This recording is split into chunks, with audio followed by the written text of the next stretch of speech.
छोटे गणेश जी की जादुई यात्रा।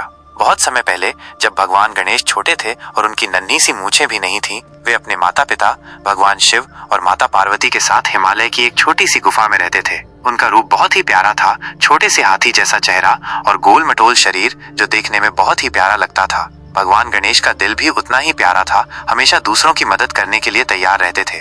लेकिन एक दिन गणेश जी को लगा कि अब उन्हें अपनी माँ पिता के साथ गुफा में बैठकर कुछ नया करना चाहिए, उन्हें बाहर की दुनिया की सैर करनी चाहिए।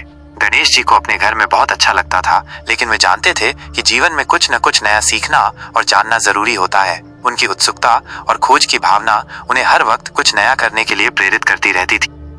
एक दिन गणेश जी ने मन ही मन सोचा, क्यों न मैं एक ऐसी जादुई दुनिया में जाऊं जहां मैं कुछ अद्भुत और अजीब चीजें देख सकूं। और गणेश जी अपने माता पार्वती और पिता शिव जी से बोले, माँ पिताजी, मैं अब यहाँ गुफा में बैठकर क्या करूं? मुझे कुछ नया देखना है, कुछ नया सीखना है, मैं बाहर जाना चाहता हूँ। जिसे सुन माँ पार्वती बोली, बिल्कुल बेटा, तुम समझदार हो और तुम जितना बाहर दुनिया देखोगे उतना ही अच्छा होगा, लेकिन हमेशा ध्यान रखना, शांति और सद्भावना से काम करना। जिस पर भगवान शिव बोले, सच कह रही है माँ, गणेश तुम्हारी यात्रा से तुम बहुत कुछ सीखोगे। गणेश जी ने मूषक जी को बुलाया, जो उनके सबसे प्यारे और निडर दोस्त थे। मूषक जी हमेशा गणेश जी के साथ रहते थे, चाहे कहीं भी, किसी भी हालत में। मूषक जी, गणेश जी ने खुशी खुशी कहा, आज हम एक अद्भुत यात्रा पर जाएंगे, क्या तुम मेरे साथ चलोगे? मूषक जी तुरंत खुश हो गए और बोले, जी हाँ गणेश जी, मैं आपके साथ हर यात्रा पर चलने के लिए तैयार हूँ। गणेश जी और मूषक जी दोनों मिलकर अपनी यात्रा की तैयारी करने लगे। गणेश जी ने अपनी छोटी सी तांबे की गदा ली और मूषक जी ने अपने छोटे से पैरों से दौड़कर तैयार हो जाने के बाद वे दोनों अपनी जादुई यात्रा पर निकल पड़े। उनकी यात्रा शुरू हुई। रास्ते में वे दोनों जंगलों, पहाड़ियों और नदियों जिसका पानी चमक रहा था के पास से होकर गुजर रहे थे। बीच बीच में वे पक्षियों की मधुर आवाजों को सुन रहे थे और हवाओं में घुली खुशबू को महसूस कर रहे थे। तभी गणेश जी बोले, देखो मूषक जी, ये जंगल, पहाड़ और नदियाँ, यहाँ कितना अच्छा लगता है, लेकिन हम कहाँ जा रहे हैं? जिस पर मूषक जी बोले, मुझे भी नहीं पता गणेश जी, लेकिन आप जो कहें वही होगा। इस तरह दोनों का सफर जारी रहता है। एक दिन जब वे एक बड़े जंगल में प्रवेश कर रहे थे तो अचानक उनका सामना एक अजीब सा दृश्य से हुआ। आकाश में एक बड़ा सफेद बादल उड़ रहा था, जो जैसे धीरे धीरे नीचे आ रहा था। वो बादल बहुत ही चमकदार था और उसमें एक रहस्यमयी सी आभा थी।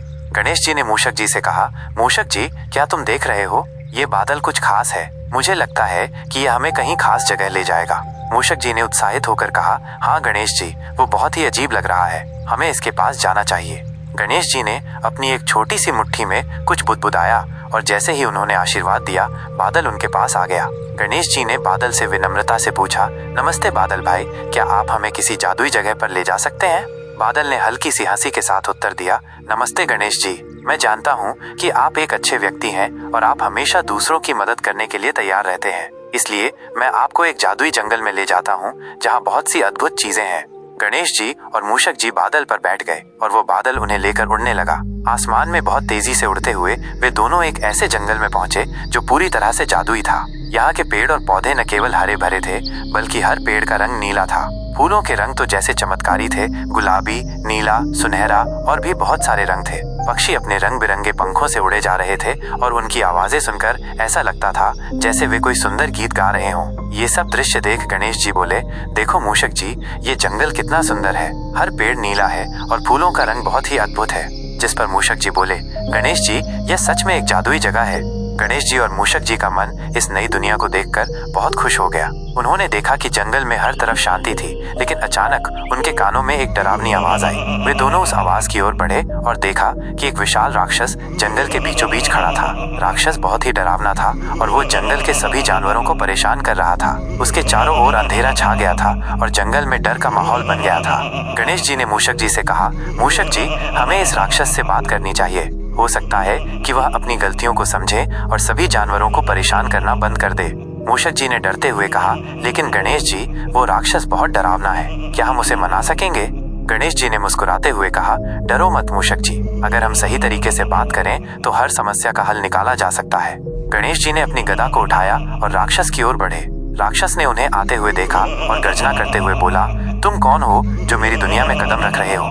गणेश जी ने शांतिपूर्वक उत्तर दिया, मैं गणेश जी हूँ और मुझे लगता है कि तुम इस जंगल में बहुत ज्यादा बुरा व्यवहार कर रहे हो। तुम्हारे डर की वजह से जंगल में शांति नहीं रह पाई है। अगर तुम अपनी गलती को समझ सको तो मैं तुम्हारी मदद करूंगा। राक्षस को गणेश जी की बातों में कुछ सच्चाई लगी और उसने गुस्से में आकर कहा, तुम मेरी मदद कैसे कर सकते हो? मुझे तो इस जंगल में राज करना है। गणेश जी ने उसे समझाते हुए कहा, तुम्हें ये समझना होगा कि शांति से ही दुनिया में सच्ची ताकत है। अगर तुम इस जंगल के जानवरों को परेशान करना बंद कर दोगे तो मैं तुम्हें एक ऐसा खजाना दूंगा जो तुम्हारे लिए बहुत मूल्यवान होगा। राक्षस ने गणेश जी की बातों को सुना और थोड़ी देर सोचने के बाद उसने अपना गुस्सा छोड़ दिया। वो बोला, ठीक है गणेश जी, मैं अब सबको परेशान नहीं करूंगा और जंगल में शांति लाऊंगा। गणेश जी ने राक्षस को आशीर्वाद दिया और कहा, तुमने जो निर्णय लिया वो सही है। अब तुम इस जंगल के एक अच्छे रक्षक बन सकते हो। इसके बाद राक्षस ने सभी जानवरों से माफी मांगी और उन्होंने उसे माफ कर दिया। जंगल में फिर से शांति लौट आई। गणेश जी और मूषक जी ने बादल की सवारी की और घर की ओर लौटे। गणेश जी ने मूषक जी से कहा, मूषक जी, इस यात्रा ने हमें ये सिखाया कि कभी भी समस्याओं का हल केवल ताकत से नहीं बल्कि समझदारी और प्रेम से भी निकाला जा सकता है। घर लौटने पर गणेश जी ने अपनी माँ पार्वती और भगवान शिव को अपनी यात्रा के बारे में बताया। उन्होंने बताया कि कैसे उन्होंने अपनी बुद्धिमानी से राक्षस को समझाया और जंगल में शांति स्थापित की। और आगे गणेश जी बोले, माँ पिताजी, मुझे इस यात्रा से यह सीखने को मिला कि सच्ची ताकत बाहरी बल में नहीं बल्कि अंदर की समझ और दयालुता में होती है। जिसे सुन भगवान शिव बोले, बहुत अच्छा बेटा, तुमने ये साबित कर दिया कि शक्ति का असली रूप प्रेम और शांति में होता है। और फिर माँ पार्वती बोली, तुम हमेशा इसी तरह संसार में शांति और खुशी फैलाना बेटा। इस जादुई यात्रा ने गणेश जी को ये सिखाया कि सच्ची ताकत केवल बाहरी बल में नहीं बल्कि अपने अंदर की समझ और दयालुता में भी होती है। गणेश जी का दिल सच्ची शक्ति का प्रतीक बन गया और उनकी छोटी सी मूंछों के साथ वे दुनिया भर में शांति और खुशी फैलाने के लिए सदैव तैयार रहे। अगर ये कहानी आप लोगों को अच्छी लगी हो तो चैनल को लाइक और सब्सक्राइब जरूर करें और इस तरह के और भी मजेदार कहानियां सुनने और देखने के लिए हमारे चैनल को सब्सक्राइब कर बेल आइकन जरूर दबा लें ताकि हमारे वीडियो की नोटिफिकेशन सबसे पहले आप तक पहुंचे।